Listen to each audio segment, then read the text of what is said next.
আমার বাবা আমার মায়ের কখনো বাচ্চা হবে না জেনেও বিয়ে করেছিল, তবুও আমার মাকে ঠকিয়েছিল। আমার মায়ের যখন বয়স 15 বছর ছিল তখন সে তার খালা বাড়ি বেড়াতে গিয়েছিল। তখন আমার বাবা আমার মাকে দেখে পছন্দ করেছিল। আমার আম্মুর খালা আমার ফুফুর শাশুড়ি ছিল। আম্মু যে কদিন খালা বাড়ি ছিল সে কয়দিন আব্বুর ফুফুর বাসায় ছিল। কিছুদিন থেকে আম্মু বাড়ি চলে আসে। এরপর আবার বাবা আমার মায়ের সাথে কথা বলার জন্য উঠে পড়ে লাগে। অনেক চেষ্টার পর আমার ছোটো মামার মাধ্যমে আমার স্কুলের ঠিকানা জোগাড় করে তারপর আম্মুর সাথে কথা বলে আম্মুকে প্রপোজ করে। কিন্তু আমার আম্মু রাজি হয় না, কারণ আমার আম্মু কখনো মা হতে পারবে না। এই জন্য খুব ছোটোবেলায় আম্মুর একটা অ্যাক্সিডেন্ট হয়, যার জন্য আম্মু মা হওয়ার শক্তি নষ্ট হয়ে যায়। আম্মুর যখন অ্যাক্সিডেন্ট হয় তখন বয়স ছিল 7 বছর। তারপর থেকে আম্মু আস্তে আস্তে খুব কঠিন মানুষে পরিণত হয়। আমার বাবাকে টানা 3 বছর ঘুরেছিল, কিন্তু কোনো কাজ হয় নাই। বাবা খুব জেদি ছিল। অনেক চেষ্টার পরে যখন আব্বু আম্মুকে ছাড়ছিল না, তখন বাসায় জানাই কথাটা। আমার নানা মানুষটা খুবই সহজ সরল ছিল। আমার মায়েরা ছিল 5 ভাই বোন, 2 মামা বড়, তারপর আম্মু, তারপর খালা আম্মু, তারপর ছোট মামা। আমার বাবাও বাসায় জানায়। বিষয়টা জানার পর আমার দাদা আমার নানার সাথে কথা বলে অতঃপর বিয়ের দিন তারিখ ঠিক করে। আম্মুর বাচ্চা হবে না এতে তাদের কিছু যায় আসে না। ছেলে সুখী হলেই তাদের শান্তি। ছেলে যখন এই মেয়েকে তার চায়, তখন এই মেয়েকেই তারা তাদের বাড়ি বউ করে নিয়ে যায়। বিয়ের পর 2 বছর ঠিকই ছিল, কিন্তু আস্তে আস্তে আমার আব্বুরও বাবা হওয়ার শখ জাগে। আম্মু বুঝতে পারতো, কিন্তু কিছু বলতো না। আম্মুর বয়স তখন 20 বছর আর আমার খালার বয়স 18 বছর। আব্বু আম্মু বিয়ের পর ঢাকায় চলে আসে, কারণ আব্বু চাকরি হয়েছিল ঢাকায়, সেজন্য। আব্বু একবার বাসায় যায়, তারপর সেখানে 2 পরিবারের অনুমতি নিয়ে নিজের ইচ্ছায় আবার আম্মুর চাচাতো বোনকে বিয়ে করে। তারপর 2 বছরের মাথায় বাচ্চা হয়।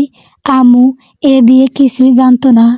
এভাবে কেটে যায় আব্বুর বিয়ের 15 বছর।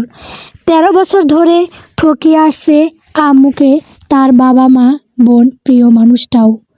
হুট করে একদিন আম্মু সবটা জেনে যায়।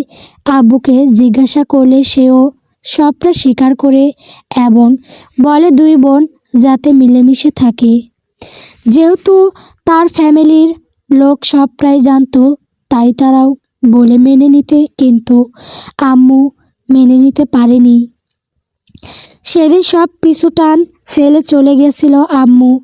আম্মু চলে আসার 15 দিনের মাথায় আম্মু জানতে পারে আমি আসছি তার গর্ভে। তারপর থেকে আম্মু আরও চেঞ্জ হয়ে যায়।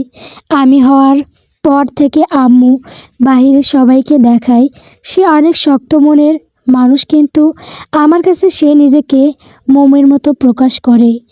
আমাকে কোনো আঘাত করেন, কথা বলে না। আমি ছাড়া আমার আম্মুর আর কেউ নেই, আর আমার আম্মুর ছাড়া আমার কেউ নেই। এতটুকু বলে থামে শিখা। তার সামনে বসে আছে নতুন বান্ধবীরা রিয়ানা, তাহিয়া আর মীরা। আজ তার ভার্সিটি জীবনের 5ম দিন। সে একটু লেট করে ভর্তি হওয়ায় তোর খুব বেশি বান্ধবী হয় নাই, মাত্র 4 জন বান্ধবী হয়েছে। শিখার বান্ধবীরা তার বাবার কথা জিজ্ঞেস করায় শিখা তার মায়ের সাথে হওয়ার সকল ঘটনা বলে মন খারাপ করে বসে থাকে। সব শুনে তাহিয়া বলে, কষ্ট পেও না, সব ঠিক হয়ে যাবে। আমি কষ্ট পাই না মীরা, কষ্ট না পেলেই ভালো। সবাই গল্প করতে করতে ক্যান্টিনে গেল। তারপর সেখান থেকে কোল্ড কফি অর্ডার দিল। তারপর 4 জন মিলে আড্ডা দিতে লাগলো। এরই মধ্যে ক্লাসের ঘন্টা পড়ে গেল। সবাই ক্লাসে চলে গেল। ইংলিশ ক্লাস হবে এখন। শিখার ইংলিশ ক্লাস করতে একটুও ভালো লাগে না, তার উপর ইংলিশ ক্লাসকে দেয় তাকে তো একদম সহ্য করতে পারে না শিখা। প্রফেসর আগুন চৌধুরী ইংলিশ ক্লাস নেয়। শিখার প্রফেসর আগুন চৌধুরীকে একটুও পছন্দ না, কারণ তিনি খুব রাগী, বদমেজাজি, একঘেয়ে টাইপের জন্য তাকে একটুও পছন্দ করে না। প্রফেসর আগুন চৌধুরী ক্লাসরুমে ঢুকতেই সবাই তাকে দাঁড়িয়ে সালাম দেয়। প্রফেসর আগুন চৌধুরী সালামের উত্তর দিয়ে নিজের মতন লেকচার দিতে ব্যস্ত হয়ে যায়। শিখে এমনিতেই ইংলিশে কাঁচা, তার ওপর এমনভাবে লেকচার দেওয়ায় শুধু এদিক ওদিক তাকাচ্ছে। প্রফেসর আগুন চৌধুরী লেকচার দেওয়ার ফাঁকে স্টুডেন্টদের দিকে তাকাতেই দেখতে পায় সেকেন্ড বেঞ্চের মধ্যেখানে বসে থাকা মেয়ে এদিক ওদিক তাকাচ্ছে। এই যে মিস হিজাবি, ক্লাস এদিকে হচ্ছে, ওইদিকে না। হুট করে এমন সম্বোধনে শিখা কিছুটা হকচকিয়ে যায়, কারণ সে ছাড়া কেউই ক্লাসে হিজাব পরে আসেনি। প্রফেসর আগুন চৌধুরীর দিকে তাকাতেই বুকের ভেতর ধক করে ওঠে। তারপর কোনো রকম নিজেকে সামলিয়ে মাথা নিচু করে বসে থাকি। এই যে মিস হিজাবি, উঠে দাঁড়াও। হিজাবি বলতে যে শিখাকে বোঝাচ্ছে, এটা শিখা বেশ ভালোভাবে বুঝতে পেরেছে। তারপর উঠে দাঁড়াতেই প্রফেসর আগুন চৌধুরী আবার বলে উঠলেন, এতক্ষণ কি কি বুঝিয়েছে সেগুলো কি বুঝেছো? জি জি না না স্যার। বেঞ্চের ওপর এক এক কান ধরে পুরো ক্লাস শেষ করবা। শিখা কিছু বলতে গেলেই প্রফেসর আগুন চৌধুরীর আগে চোখে দিকে তাকিয়ে আর কিছু বলার সাহস পায় না। অতঃপর বেঞ্চের ওপর দাঁড়িয়েই পুরো ক্লাস শেষ করে। এমনিতেই শিখার প্রফেসর এবং চৌধুরীকে পছন্দ না, তার উপর আজকে এতগুলো মানুষের সামনে অপমান করাই আরও পছন্দ হয়ে গেল। প্রফেসর আগুন চৌধুরী ক্লাসের পর রুমে ঢুকলেন প্রফেসর আজাদ ম্যাথ ক্লাস নেওয়ার জন্য। এই প্রফেসরকে একটু ভালো লাগে তার, কারণ ম্যাথ সাবজেক্ট তার পছন্দের। একে সবটা ক্লাস শেষ করে ক্লাসরুম থেকে বের হতেই কারোর সাথে ধাক্কা খেয়ে পড়ে যেতে নিলেই সামনে থাকা ব্যক্তিকে তাকে আগলে নেয়। ইউ স্টুপিড গার্ল, চোখে দেখতে পারো না? চোখ কোথায় নিয়ে হাঁটো? সরি স্যার, আসলে আমি কি আসলে করছো? পথ স্যার, ইডিয়েট, তোমার সাথে কথা বলার কোনো মুড নাই আমার।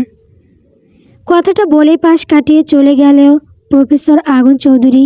শিখাও চলে গেল নিজের বাড়ির উদ্দেশ্যে। বাড়িতে গিয়ে দেখলো তার মা রান্না করছে আর তার মায়ের পাশে বসে আছে লিও। লিও তার একমাত্র বিড়াল সানা। তাকে শিখা আর শিখার মা খুব ভালোবাসে। রুমে গিয়ে ফ্রেশ হয়ে রান্নাঘরে মায়ের পাশে যেতেই তার মা তাকে জিজ্ঞেস করলো, মন ভালো না নাকি? ভালো না আম্মু, একটুও ভালো হয়নি। কেন, কি হয়েছে? আসলে আমাদের যে স্যার ইংলিশ ক্লাস নেয় সে খুব রাগী। আজ একটুকুনি নজর ঘুরিয়েছিলাম বলে পুরো ক্লাস আমাকে বেঞ্চের উপর দাঁড় করিয়ে রেখেছি। তুমি তো জানো আম্মু আমি ইংলিশে কত কাঁচা। আমি একটু বুঝিনি, তারপর আবার যাওয়ার আগে বলে গেছে কালকে যে পারবে না তাদেরকে অনেক কঠিন শাস্তি দেবে। আগে চিন্তা করো না, বুঝিয়ে দেব। এখন চলো খাবার খাবে বলে তাকে নিয়ে গেল খাবার খাওয়াতে। অতঃপর খাওয়ার দাওয়া শেষ করে বললেন রেস্ট নিতে।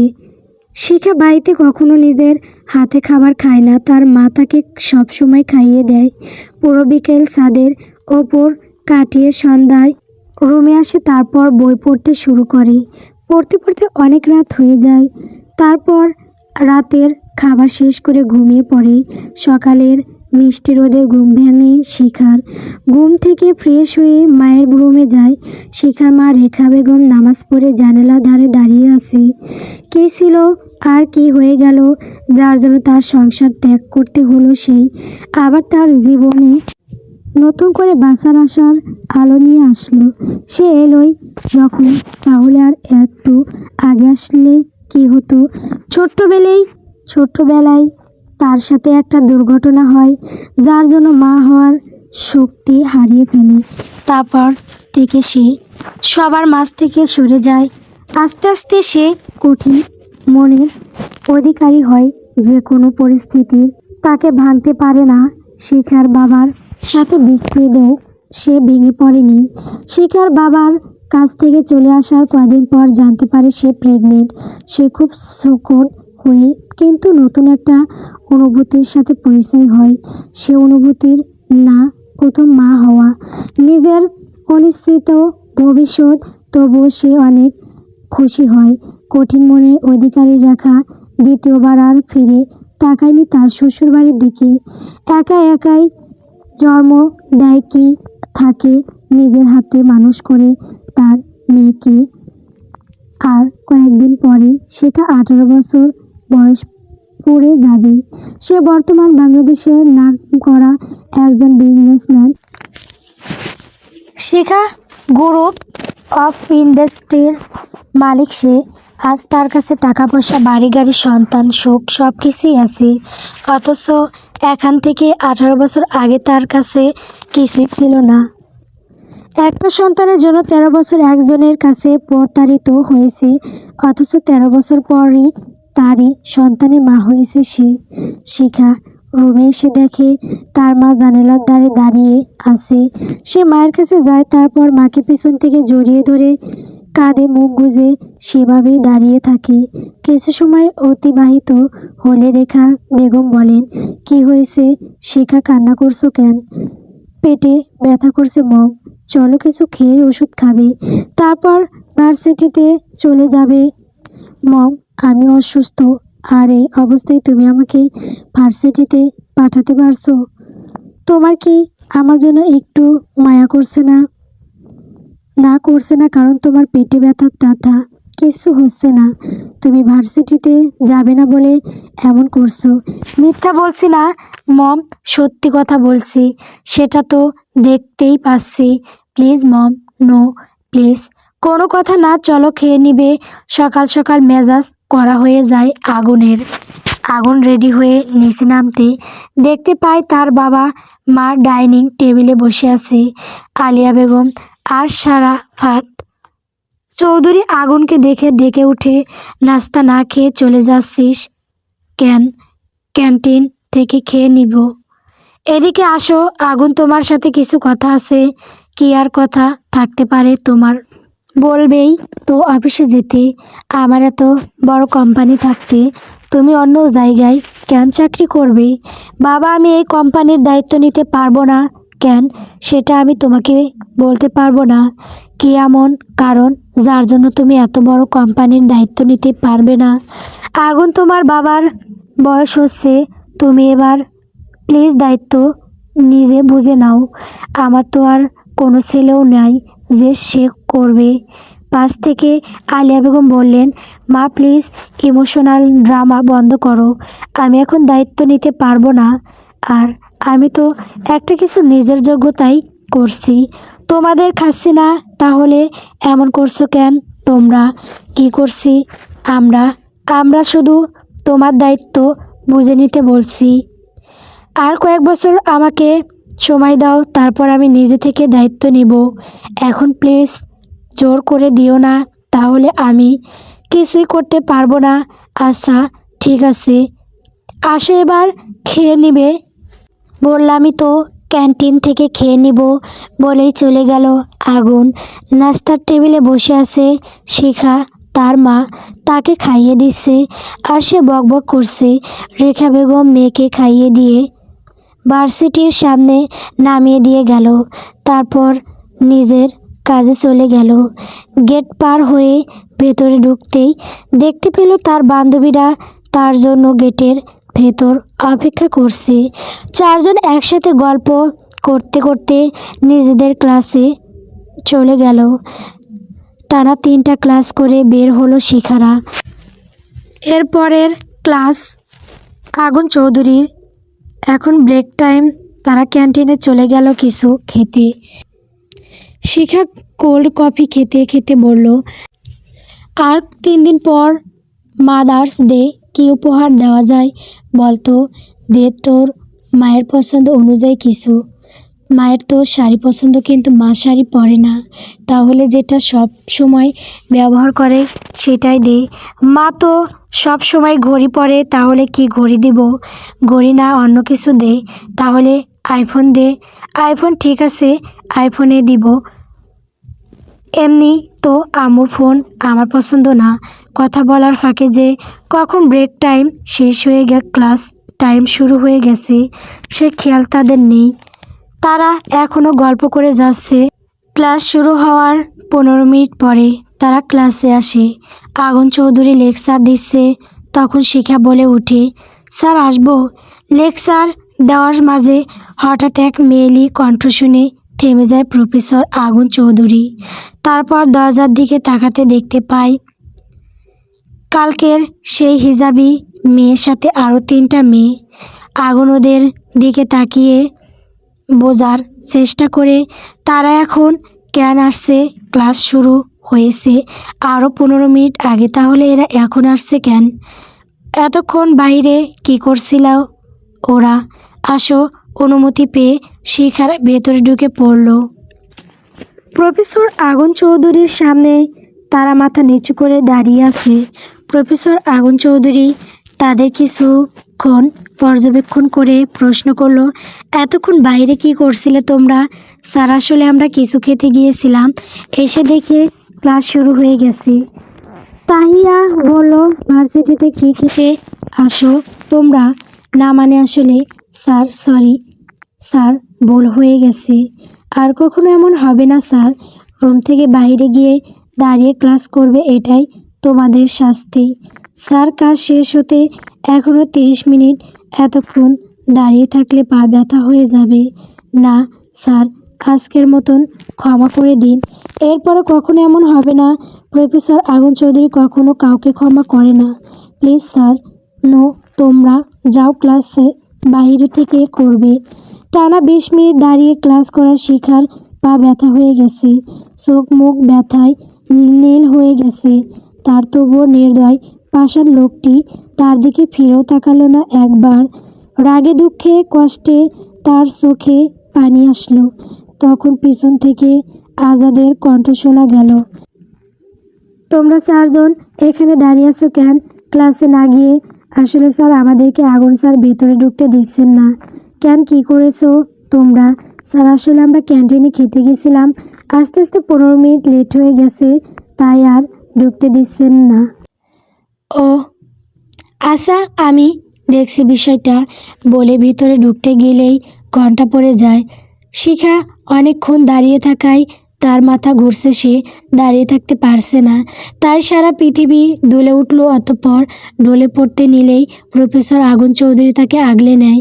আগুন ক্লাস রুম থেকে বের হতে দেখতে পায় শিখার করুণ অবস্থা, যখন তখন জ্ঞান হারাবে। অতঃপর আরেকটু এগিয়ে যেতে দেখতে পায় শিখা পড়ে যাচ্ছে। অতঃপর শিখা পড়তে নিলেই সে ধরে ফেলে। মুহূর্তের মাঝেই তার হৃদয় স্পন্দন বেড়ে যায়। বুক থেকে শিখার মাথা তুলতেই নজরে পড়ে শিখার সুন্দর মুখখানা ব্যথায় নীল হয়ে গেছে। শিখাকে নিয়ে রুমের ভেতরে চলে আসে, তারপর চোখে পানি ছিটকায়। এদিকে তাহিয়া আর বাকিরা ভয় পেয়ে যায় শিখার এই অবস্থা দেখে। শিখা, কি হয়েছে তোর? চোখ খোল। বেশ অনেকক্ষণ পর সেখানে জ্ঞান ফিরে এফবিতে দেখতে পায় সে প্রফেসর আগুন চৌধুরীর হাতের ওপর শুয়ে আছে। আগুন এক হাত দিয়ে শিখাকে আগলে রেখেছে, আরেক হাত দিয়ে ওর চোখে মুখে পানি ছিটকাচ্ছে। শিখা তাড়াতাড়ি উঠে বসে পড়ে, তারপর বলে, সরি স্যার, আমি ইচ্ছে করে জ্ঞান হারাই নাই। আমি কি একবারও বলেছি তুমি ইচ্ছে করে জ্ঞান হারিয়েছো? না স্যার, আসলে আমিও বেশিক্ষণ এক জায়গায় দাঁড়িয়ে থাকতে পারি না। বেশি বকবক না করে চুপ করে থাকো, ইডিয়েট। কথাটা বলেই প্রফেসর আগুন চৌধুরী চলে গেল। আর শিখা ড্রাইভারকে কল করলো এসে নিয়ে যাওয়ার জন্য। এরপর সোজা নিজের বাড়ি চলে গেল। প্রফেসর আগুন চৌধুরীকে মনে মনে সাবান সারা ধুয়ে দিচ্ছে শিখা। শিখার মা রেখা বেগম রাত 8টার দিকে বাসে আসলেন, কিন্তু আজ একা আসেননি, নিয়ে এসেছে তার বিজনেস পার্টনার শারাফাত চৌধুরী ও তার স্ত্রী এবং ছেলে মেয়েকে।